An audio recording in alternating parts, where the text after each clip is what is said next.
Assalamualaikum warahmatullahi wabarakatuh. Salam sejahtera bagi kita semua, pemirsa Mayowa TV. Kembali lagi pada kesempatan kali ini, kami berjumpa dengan pemirsa di acara Bincang-Bincang Redaksi Mayowa TV. Kembali dengan bahasan yang sempat kemarin kami bahas, Bang, ya. Ini lanjutan ya? Ya, lanjutan bersama saya di sini Leo Prianto Wardiana dan Bang Andi Yulham.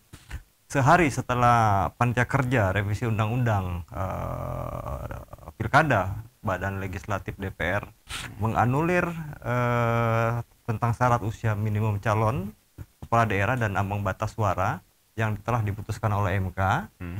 Hari ini rencananya akan diadakan rapat paripurna DPR. Ternyata ditunda. Ya. Atau dibatalkan, ya. Dalam arti dibatalkan Sementara ditunda, ya. Karena tidak korum. Jadi tidak korumnya di sini karena dari 575 orang anggota DPRD, seharusnya untuk memenuhi syarat korum itu 289 orang. Ya, 50% plus Ya. 1. Namun yang hadir di sini tadi pada saat pagi hari tadi di Senayan itu hanya 89 orang anggota. Berarti ada kekurangan sekitar 197 orang, dan ini cukup signifikan jumlahnya yang tidak hadir. Kok bisa istilahnya bukan bolos ya, tidak hadir hampir bersamaan begitu. Padahal penting ya. Padahal penting ini rapat. Terutama yang 8 partai. Ya, ini ada apa? Yang jadi pertanyaan 197 orang ini kemana? Nah, ini orang kaitkan dengan aksi demo yang ada di luar. Ya. Karena memang aksi penolakan ini memang luar biasa. Konsolidasi hanya semalam. Ya. Karena pada saat Rabu itu Badan Legislasi DPR itu melakukan sidang maraton. Saat itu sudah mulai para masyarakat civil society melakukan konsolidasi dan bisa dilaksanakan pada hari ini kan. Singkat sekali, tapi rupanya ini sepertinya ya ada gaya gedor yang luar biasa. Saya kira ini mempengaruhi ini. Mudah-mudahan ini berita baik, karena juga bisa berita buruk karena si pimpinan sidang ya ini Sukmi Dasko Ahmad itu wakil ketua DPR dari Gerindra yang memimpin sidang menyatakan bahwa ini bukan dibatalkan, jadi dia bilang ditunda. Bahkan dia dalam istilah sidang disebut discoursing. Discoursing itu kan kalau dalam undang-undang MD3 kalau tidak salah itu memang menyebutkan bahwa ada, kalau tidak quorum itu ada skorsinya. Cuma tidak disebutkan bahwa biasanya skornya kan 1 jam 2 jam. Ini tidak dilaksanakan, dan hari ini tidak ada lagi kelanjutan. Karena Sukmi Dasko ketika ditanya wartawan bagaimana selanjutnya, dia bilang nanti kita lihat. Karena rupanya ada proses sebelum melakukan sidang paripurna itu, ada proses yang namanya rapat pimpinan. Rapat pimpinan kemudian ditindaklanjuti dengan rapat paripurna. Bamus dulu, rapat Bamus, Badan Musyawarah, untuk menentukan atau menjadwalkan rapat paripurna. Berarti kan itu proses, ada proses sedikitnya ada proses butuh waktu kan. Nah, yang jadi pertanyaannya yang rapat paripurna yang harusnya hari ini kapan rapimnya dan kapan bamusnya? Berarti kan bisa jadi terjadi sebelum keluar MK itu. Keluar keputusan MK, karena kan kalau dilihat jadwalnya rapat pimpinan dan rapat bamus kapan? Sementara kan yang tersiar di publik adalah rapat balik yang dikebut sehari, yang katanya cuma 7 jam selesai menghasilkan keputusan. Kira-kira begitu. Berarti ini kita anggap yang 197 orang ini masih menunggu istilahnya mekanisme SOP sebelum sampai ke rapat paripurna. Iya, kita nggak tahu apa yang terjadi di balik itu. Tapi saya rasa ya hemat kita lah kalau memang itu, karena kan tergambar di balik itu kan 8 fraksi itu bulat menyetujui itu. Berarti kan ini sudah mulai istilahnya sudah mulai persetujuan di balik layar yang boleh bilang fix 100% kan? Iya, betul. Tapi justru pada saat rapat paripurna itu mereka tidak hadir. Betul. Kan tidak hadirnya kan pasti dipastikan bukan sembarangan. Pasti ada alasan-alasan sangat politis dan urgen yang ada di balik itu. Ya, kalau kita menduga ya karena ini tekanan publik yang luar biasa ini. Karena kita tahu hari ini aksi massa itu berlangsung di seluruh kota di seluruh Indonesia. Di depan DPRD sendiri, Jalan Gatot Subroto, kemudian terjadi juga di Jogja, terjadi di Depok juga terjadi, kemudian di Surabaya juga terjadi. Di Makassar seperti yang kita ada melakukan liputan langsung juga terjadi aksi di flyover dan depan gedung DPR, dan itu seluruhnya dilaksanakan oleh elemen-elemen mahasiswa. Dan saya kira ini adalah pesan bahwa dari masyarakat sipil dan utamanya mahasiswa, ini pesan kepada para beserta akademisi akademisi itu juga ada yang demo di gedung MK. Akademisi itu ada sekian profesor dari UI sekitar 60-an memberi dukungan atau sokongan kepada MK atau semacam dorongan moral bahwa jangan takut mengambil keputusan ya kalau terkait dengan kepentingan masyarakat dan kepentingan umum. Betul. Jadi ini kalau kita melihat memang situasi politik hari ini itu di Indonesia cukup panas ya. Panas. Dan ya karena di sini Indonesia berada dalam peringatan darurat. Ini karena beberapa informasi viral tentang tentang alert untuk Indonesia, peringatan itu. Dan saya rasa ini cukup membuat DPR berada dalam posisi mempertahankan konstitusi dalam koridor yang ada. Iya, karena DPR sendiri dalam proses melaksanakan rapat balik itu ya penuh dengan keanehan kan. Keanehan pertama ya itu tadi dibuat yang sangat singkat ya. Singkat ya. Karena keanehan kedua ya alasan-alasan apa yang membuat Anda tidak menolak itu betul. Keputusan MK. Padahal yang kita tahu adalah keputusan MK itu sepenuhnya adalah untuk kepentingan rakyat dan juga termasuk kepentingan partai-partai sendiri. Karena kan dia melahirkan parliament threshold atau ambang batas untuk mengajukan calon di pilkada itu. Betul. dari 20 ke 7,5, ada yang 6,5 kan? Kan justrunya harusnya kan partai-partai yang bergembira. Iya, istilahnya mendapat angin untuk harusnya bergembira. Jadi betul. Dikasih hadiah, kayaknya semuanya hadiah. Harusnya bergembira. Coba contohnya misalnya PSI yang tadi yang ngotot mau mengajukan Kaisang, kalau 7,5 kan berarti kan PSI tidak perlu bingung-bingung ajukan Kaisang kan? Betul. Selesai kan? PAN juga misalnya 7,5 juga yang tadinya mengajukan katakanlah Sita Anjani, anaknya Zulkifli Hasan bisa juga mengajukan, bahkan mungkin Eko Patria juga bisa mengajukan kan. Tadinya kan masing-masing ini semua mengajukan kadernya. Sekarang ada kesempatan untuk mengajukan kader itu dengan keputusan MK itu. Tapi yang aneh justru DPR ini menolak, artinya ingin membatalkan keputusan itu. Kan jadi aneh jadinya. Benar, dikasih hadiah malah menolak gitu kira-kira. Ya jadi ini memang pasca Pilpres boleh dikatakan MA memberikan semacam pembuktian ya bahwa MK tetap berada di jalur demokrasi. Ya, sejauh ini ini pasca Pilpres Jadi tetap menjadi koridor terdepan lah agar bisa nanti minimal DPR dalam hal ini harus kembali juga kepada undang-undang pasal 1 ayat 3 kalau tidak salah yang menyatakan Indonesia adalah negara hukum. Situ kan dipastikan bahwa kita memiliki supremasi hukum yang harus ditaati.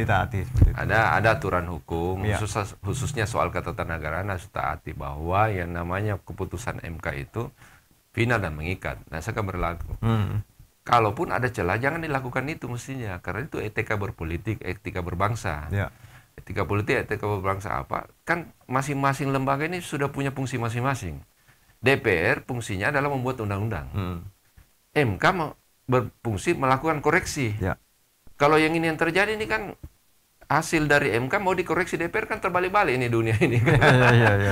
Kan memang tugasnya MK itu mengoreksi. Toh kan tidak mungkin mengoreksi seluruhnya. Dia mengoreksi bagian-bagian yang dikirasa undang-undang itu tidak sesuai dengan undang-undang dasar. Dia kan menguji undang-undang, produk undang-undang itu apakah ada sesuai dengan apakah sesuai atau tidak dengan undang-undang dasar. Itu tugasnya MK.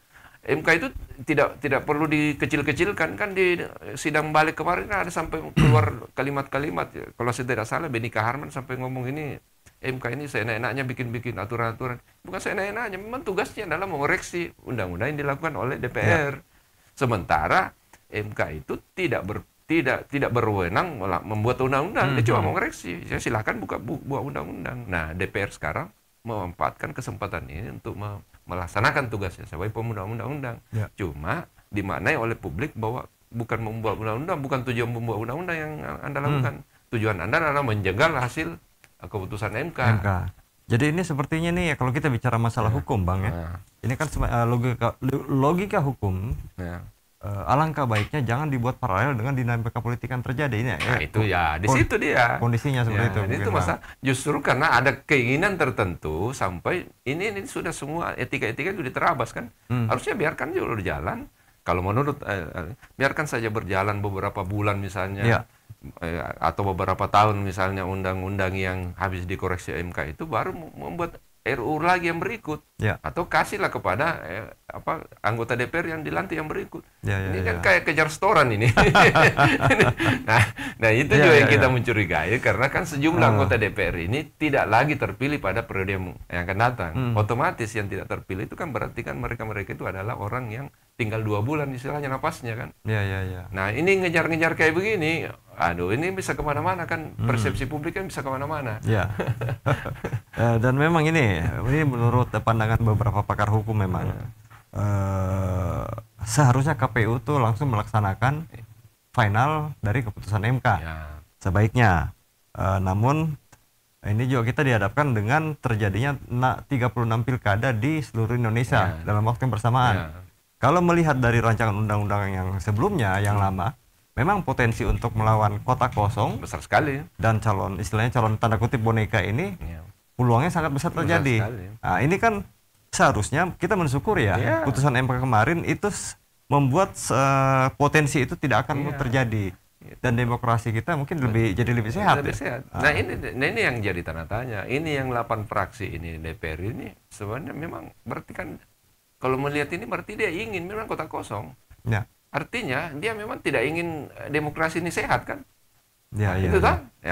Atau mungkin punya keinginan, cuma mungkin masuk dalam jebakan. Artinya kan kita, kalau itu kan kita melihat kan semua kan, kalau di DPR itu fraksi itu kan perpanjangan dari partai.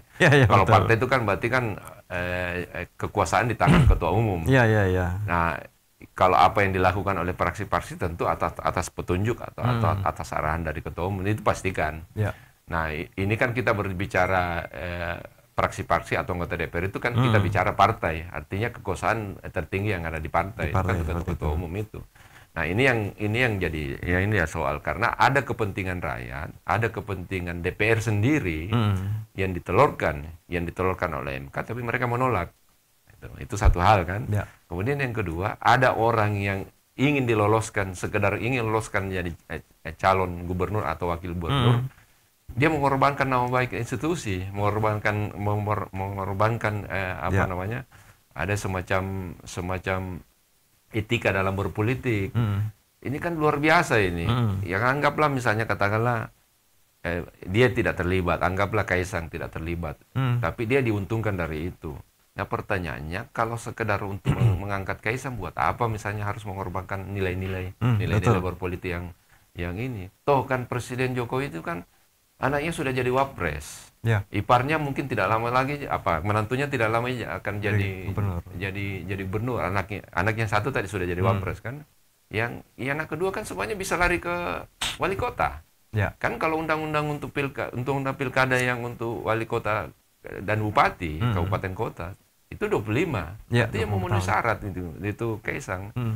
Kan toh kan Gibran juga kan melalui proses itu aja dulu. Toh kan umur masih panjang, kenapa mesti dipaksakan? Ya kalau Jokowi sih mau-mau saja. Yang pertanyaan ini partai-partai ngapain? Ngapain? Ada kepentingan apa di balik itu? Ngapain itu memaksakan sesuatu? Baru ini kan dipertontonkan depan publik, ditonton oleh seluruh rakyat Indonesia. Tidak ada alasan. Masuklah di situ partai-partai yang plus-plus itu. Contohnya ada PKS di situ kan otomatis itu ikut membeo. Berarti kan soal tanggung jawab moral. Kalau moralnya mesti mereka tak ikut tanggung juga, ada PKB di situ. Gitu. Ya jadi ini memang kalau ya istilahnya prinsip hukum kita kan sebenarnya karena kita negara hukum, kalau kita kembali ke konteks Undang-Undang Dasar 45. Jadi ya sebaiknya janganlah kita mengakali segala cara untuk sampai. Jadi istilahnya koridor hukum itu memang harus kembali ke marwahnya seperti apa gitu kan. Artinya ini kan ini ya itu tadi, itu kan telanjang bahwa ini ada praktek-praktek politik dinasti dilakukan. Kelihatan sebenarnya. Oke, satu dua kali lolos. Ini kan lolos yang lain ini ingin juga loloskan yang terakhir ini. Iya, iya. Ini kan MK kan kemarin soal usia Gibran kan juga dilakukan revisi undang-undang kan? Iya. Yang keputusan 90 itu. Iya. Kemudian ditindaklanjuti dengan pendaftaran di KPU yang KPU sendiri belum membuat PKPU-nya. Oke lah, selesai, akhirnya diterima. Ya. Orang masih ini belum puas juga, harus juga memaksakan anak yang bungsu ini untuk menjadikan gubernur. Kan mestinya kan harus sedikit bersabar lah mestinya. Ya, jadi ini memang mungkin ini ya apa istilahnya yang kita tonton ini dari Senayan ini memang sudah sangat terbaca sekali ya. Jadi intinya memang masyarakat kita ya syukurnya makin kritis. Ditambah lagi dengan elemen-elemen mahasiswa dan diperkuat dengan legitimasi daripada support dari karangan akademisi. Saya kira ini sudah menjadi peringatan awal bagi pemerintah bahwa kondisi Indonesia tidak baik-baik saja ini. Itu tadi. Masa kita misalnya ditonton oleh rembahan di publik itu tidak malu-malu mempertontonkan hal-hal yang bertentangan dengan nilai demokrasi, nilai-nilai moral, nilai-nilai etika. Jadi orang-orang bilang ini DPR ini atau para politisi ini lucu. Melawak tapi tidak lucu. Kalau kata ini salah seorang komika yang hadir di gedung DPR itu, Rigen, dia bilang kalau pejabat melawak, kalau para pejabat melawak, saatnya komika melawan. Jadi komika nggak melawak lagi karena pejabat sudah lucu. Jadi gantian dong. Gantian. Komika yang harus serius. Justru pejabat sekarang yang lucu kan. Ada contoh misalnya PKS. PKS kan kemarin kan ributnya dia dia ngotot Anies harus berpasangan dengan kadernya. Dalam hal ini wakil. Sekarang kalau undang-undang yang direvisi oleh MK ini berlakukan, jangankan wakil, dia gubernur bisa. Sendirian bisa. Betul. Nah sekarang kenapa tidak memanfaatkan ini? Minimal suarakan di DPR ini. Saya setuju dengan 7,5%. Kalau ini sekarang dia tidak lakukan apa-apa, berarti tadinya yang mengajukan wakilnya Anies itu jadi tanda tanya, benar nggak memang keinginan itu? Atau jangan-jangan keinginan itu hanya untuk menjagal Anies saja. Artinya akal-akalan supaya Anies tidak bisa maju. Mengunci Anies supaya tidak bisa mencari dukungan partai lain. Karena ada subil iman di situ. Kalau betul-betul motivasinya adalah mengajukan kader, nah ini kesempatan ini sebenarnya. Kesempatan ini dengan 7,5% PKS bisa mengajukan sendiri. Kenapa tidak dilakukan itu? Sama dengan PSI. PSI katanya mau mengajukan Gibran. Kan di Jawa Tengah, DKI juga bisa sebagai calon gubernur karena 7,5%. Ya terlepas dari soal syarat usia itu. Gitu.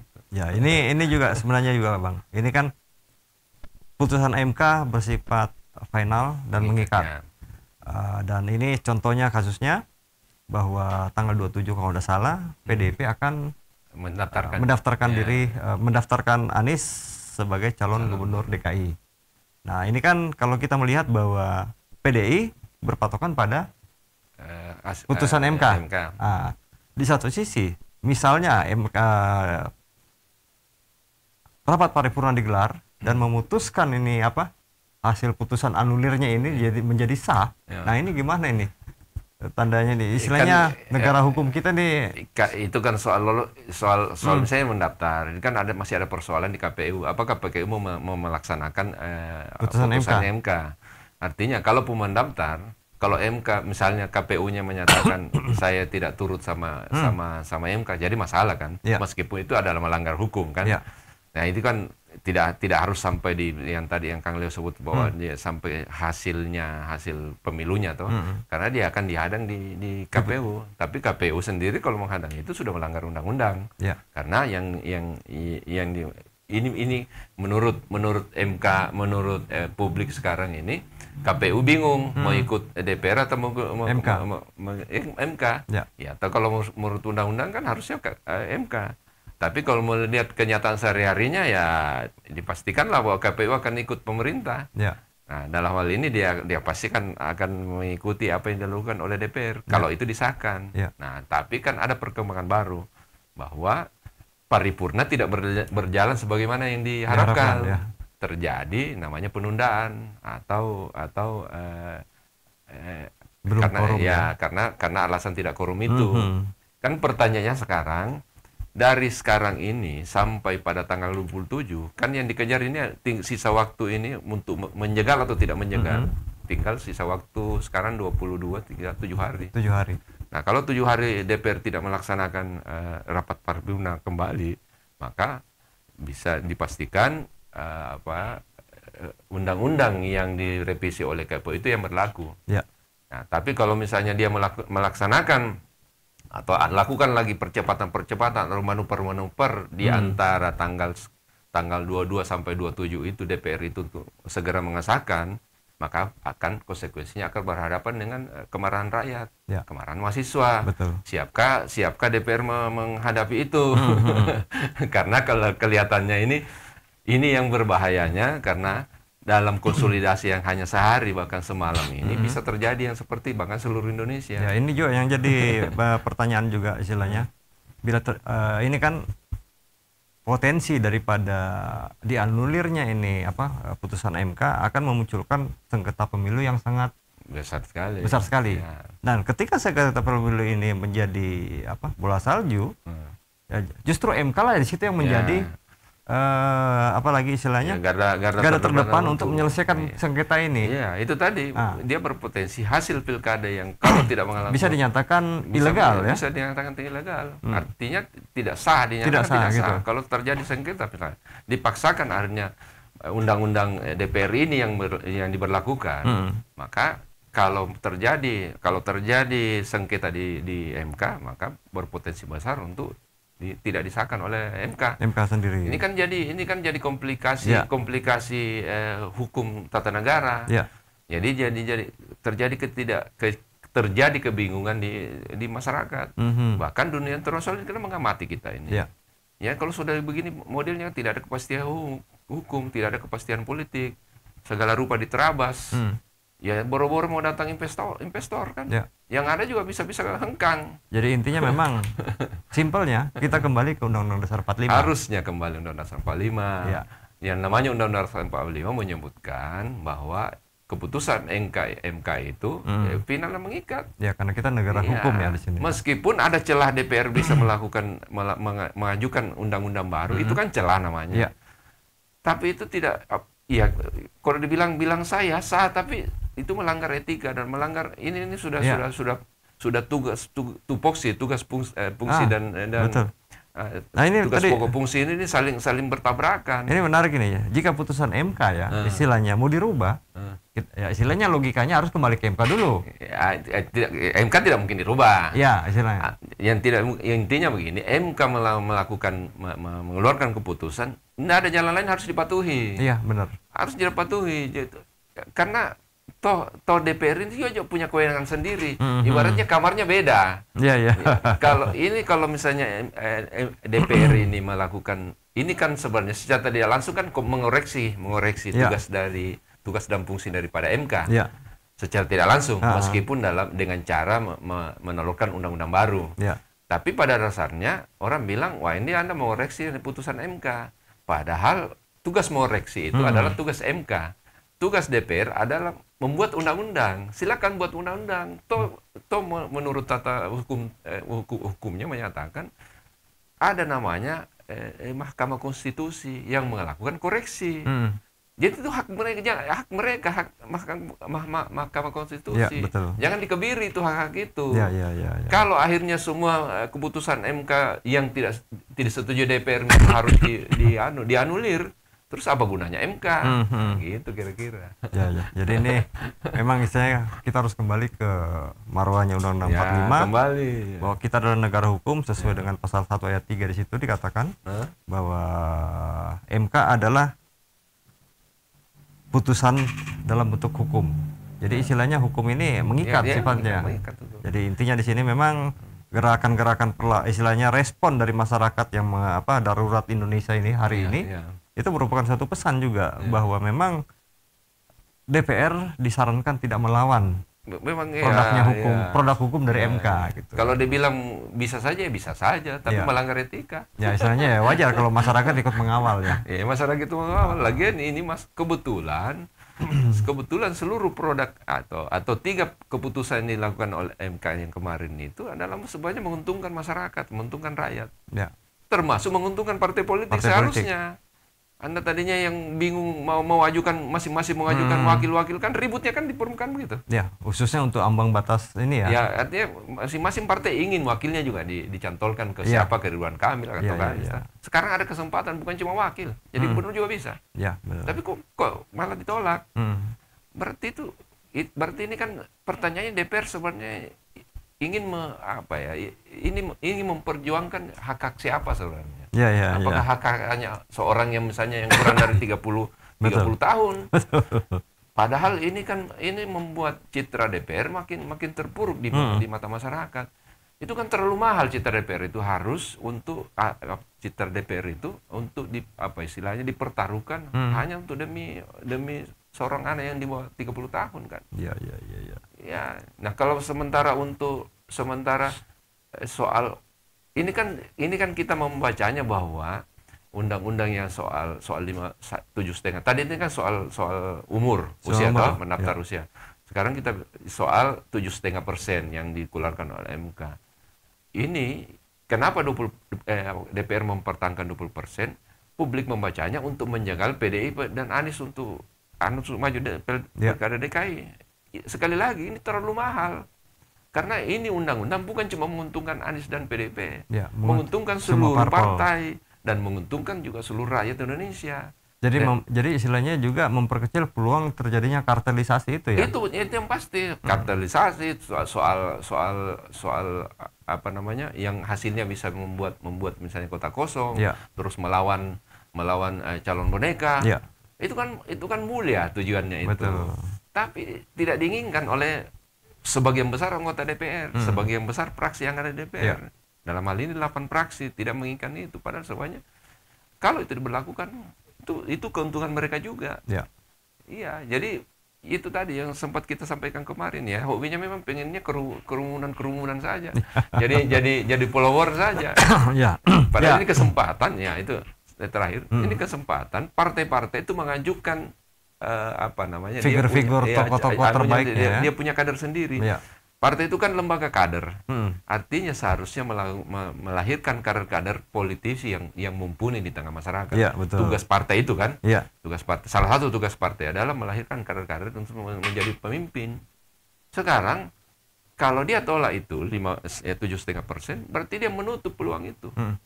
Ya akhirnya nanti orang tertentu bukan kayak yang sekarang ini, misalnya Ridwan Kamil yang dibawa itu berapa, 12 partai itu cuma satu kan, cuma Golkar yang istilahnya ada kaitan secara kaderisasi kan. 11 partai itu tidak ada hubungannya dengan Ridwan Kamil secara kader. Dia adalah partai lain. Baik.